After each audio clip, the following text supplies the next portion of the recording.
Ladies and gentlemen, our earliest experiences with caregivers profoundly shape how we relate to others throughout life. From infancy, the way our primary attachments, usually parents or guardians, interact with us teaches our brains what to expect from relationships. When those early connections are consistent, warm, and responsive, they create a foundation for secure attachment. But when they're inconsistent, neglectful, or even harmful, they can sow the seeds for insecure attachment styles. These insecure patterns often follow us into adulthood, influencing who we are drawn to romantically and how we behave in those relationships. For example, children who experience unpredictability or emotional unavailability from caregivers may grow up expecting relationships to be unstable or emotionally distant. This expectation becomes deeply ingrained in their subconscious mind, and as adults, they may find themselves attracted to partners who mirror these early experiences. Even if those relationships cause distress or pain, this is because a familiar feels safe, even if it is unhealthy. The brain prefers what it knows, and familiar emotional patterns, no matter how damaging, provide a sense of predictability. In contrast, those who grow up with secure attachments tend to seek out and maintain healthier relationships. They are more likely to have a balanced view of intimacy and trust. Unfortunately, many people live with some level of attachment insecurity, which can manifest as anxious attachment, characterized by fear of abandonment and a strong desire for closeness, or avoidant attachment, marked by discomfort with intimacy and a tendency to withdraw emotionally. These attachment styles influence relationship choices, often leading individuals toward partners who reinforce their internal models of connection. Understanding these attachment patterns helps explain why falling for the wrong person is not merely a matter of bad luck or poor judgment. It is often the subconscious mind attempting to recreate a familiar emotional environment. This cycle can be hard to break because these patterns operate below conscious awareness, guiding feelings and decisions without us realizing it. Moreover, this dynamic affects not just who we choose, but how we behave within relationships. For example, someone with an anxious attachment may cling to a partner, even when the relationship is unhealthy, out of fear of losing what is familiar.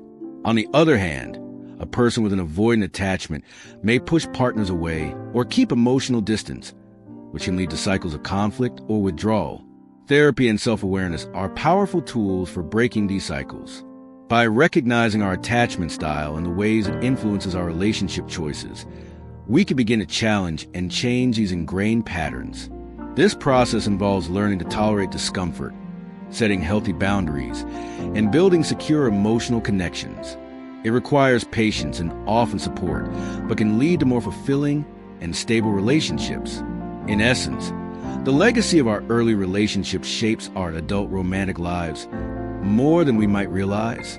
By bringing these subconscious patterns into the light of awareness, we empower ourselves to make healthier choices, heal old wounds, and ultimately break free from the cycle of falling for the wrong people. If we want to transform our love lives, understanding and addressing these foundational attachment issues is a crucial first step. This knowledge opens a path to self-compassion and growth, helping us attract and nurture relationships that truly support our emotional well-being. Our sense of self-worth profoundly impacts the kinds of relationships we form and maintain.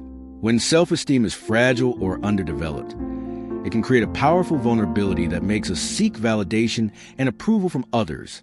This need for external affirmation can drive us into relationships that are not only unhealthy, but also emotionally draining. The desire to be loved and accepted is natural, but when it becomes dependent on another person's approval, it can lead us to tolerate behaviors that diminish our well-being. People with low self-esteem often equate their value with how others perceive them, which creates a cycle of seeking constant reassurance. This can cause individuals to overlook red flags or harmful behaviors because the approval they receive, even if inconsistent or conditional, temporarily boosts their sense of worth. This cycle can become addictive, much like a roller coaster of emotional highs and lows, where the moments of affection feel intensely rewarding, encouraging us to stay despite ongoing pain or neglect.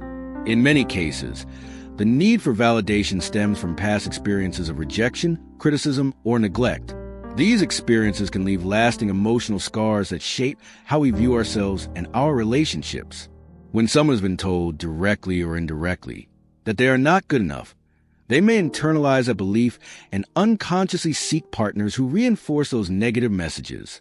This is not because they want to suffer, but because they are attempting to resolve internal conflicts through external relationships. This dynamic often leads to the paradox where individuals cling to partners who do not treat them well, mistaking control, attention, or sporadic affection for love. The fear of abandonment intensifies this attachment, making it hard to leave even when the relationship is harmful. The emotional investment in seeking approval and avoiding loneliness can overshadow rational judgment, trapping people in toxic cycles. Healing this pattern requires cultivating a strong, intrinsic sense of self-worth that is not reliant on others' validation. This process involves self-reflection, therapy, and developing habits that reinforce self-acceptance. When people begin to value themselves unconditionally, they become less likely to tolerate mistreatment and more capable of setting healthy boundaries. This shift opens the door to relationships based on mutual respect rather than neediness. Moreover, building self-esteem helps individuals recognize their own needs and desires more clearly, allowing them to make choices aligned with their well-being. This clarity makes it easier to identify compatible partners who support growth and happiness instead of perpetuating emotional turmoil. In short, the psychological need for validation and the impact of low self-esteem play a critical role in why many fall for the wrong people. Addressing these internal vulnerabilities empowers us to break free from damaging relational patterns and build connections grounded in genuine love and respect. Our brains are wired with cognitive shortcuts and biases that often shape how we perceive people and situations, especially in relationships.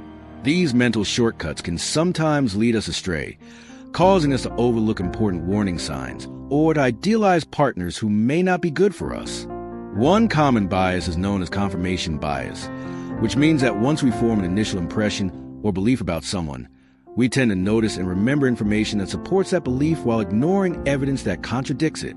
In the context of relationships, this bias can make us focus on a partner's positive traits while dismissing or minimizing their negative behaviors. Emotional dependency further clouds our judgment. When we become emotionally invested in someone, our desire for connection and love can override rational thinking. We may make excuses for their bad behavior or interpret ambiguous actions in the most favorable light. This emotional lens can distort our reality, making us blind to incompatibilities or red flags that would otherwise be clear. Another factor is idealization, a psychological process where we attribute exaggerated positive qualities to a person, often projecting our hopes and desires onto them.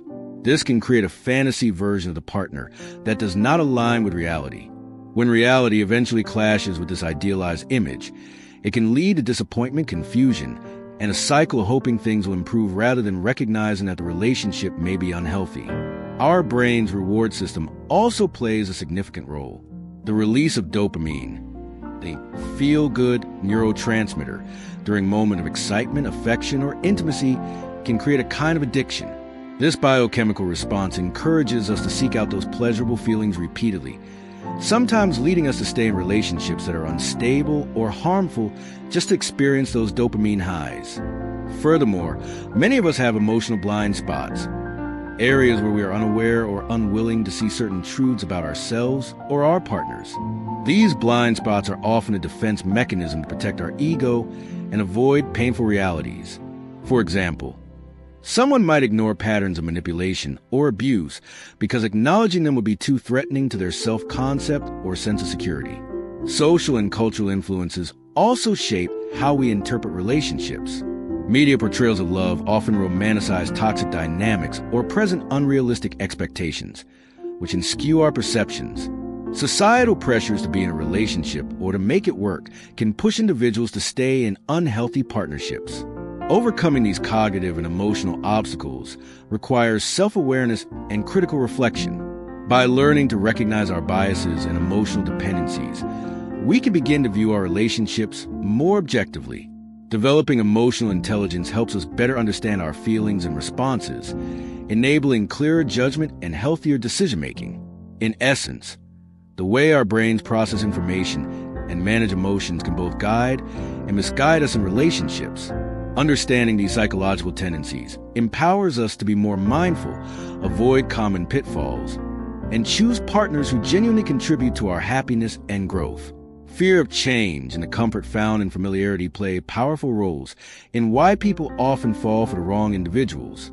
Human beings are creatures of habit, and our brains are wired to seek safety and predictability.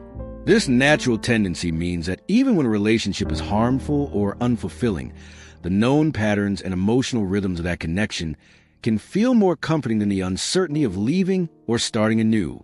The fear of the unknown can paralyze decision-making and trap individuals in cycles of repeated mistakes. Emotional comfort and familiarity doesn't mean the relationship is healthy, but rather that it aligns with established experiences and internal models of connection. When a person has grown up with certain emotional dynamics, such as neglect, inconsistency, or conflict, these patterns become normalized. Even if those experiences cause pain, they provide a sense of structure that the brain interprets as safer than the unpredictability of change. This creates a paradox where people might stay in relationships that hurt them because breaking away would mean facing unfamiliar feelings and situations. The prospect of change brings with it fears: fear of loneliness, fear of failure, fear of being judged, and fear of losing identity. These fears can be so strong that they overshadow the desire for healthier, more fulfilling relationships. For many, the thought of starting over, whether emotionally or practically, is daunting. It requires confronting vulnerability and stepping outside of comfort zones, which can be deeply unsettling. This hesitation to embrace change allows toxic relationships to persist. Additionally, attachment to the hope that things will improve can bind people to unsuitable partners. The idea that with enough effort, patience, or love, the other person will change is a common narrative that prevents individuals from acknowledging reality. This hope acts as an emotional glue, holding them in place even when evidence suggests otherwise. The brain's optimism bias, which makes us expect positive outcomes despite negative past experiences, feeds into this dynamic. Social pressures also reinforce staying in familiar, if flawed, relationships. Cultural expectations around commitment, fear of stigma associated with separation or divorce, and family influences can discourage people from making changes that could benefit their emotional health. These external factors combine with internal fears to create a complex barrier to leaving unhealthy relationships. Breaking free from this cycle requires courage and self-compassion. It involves recognizing that change, while frightening, is essential for growth and emotional well-being. Developing resilience helps individuals face uncertainty with greater confidence. Support systems such as friends, family, or therapy provide the necessary encouragement and perspective to navigate this difficult transition. Moreover, learning to tolerate discomfort without immediately retreating to familiar but harmful patterns is a crucial skill. Mindfulness and emotional regulation techniques can aid in managing anxiety and fear related to change. Over time, embracing new experiences and healthy relationship dynamics can become less intimidating as the brain adapts to new patterns. Ultimately, the fear of change and the comfort found in familiarity are deeply intertwined forces that explain why many fall for the wrong people. Understanding the psychological mechanism is a step toward breaking free from destructive cycles and choosing relationships that nurture rather than harm. It reminds us that while change is challenging, it opens a door to growth, healing, and genuine connection. Ladies and gentlemen, to conclude, understanding why we fall for the wrong people is a complex journey into the depths of our psychology. It involves exploring how our early life experiences shape our attachment styles, how fragile self-esteem drives us to seek validation in unhealthy ways, and how our brain's biases and emotional dependencies cloud our judgment. On top of that, the fear of change and the comfort we find in familiar patterns often keep us locked in cycles that don't serve our well-being. But by gaining awareness of these psychological factors, we empower ourselves to break free from harmful relationship patterns. This awareness allows us to build stronger self-worth, develop clearer perception, and embrace the courage needed to pursue healthier, more fulfilling connections. Ultimately, the path to loving well begins with understanding ourselves deeply, so we can choose partners who truly respect and nurture us. Thank you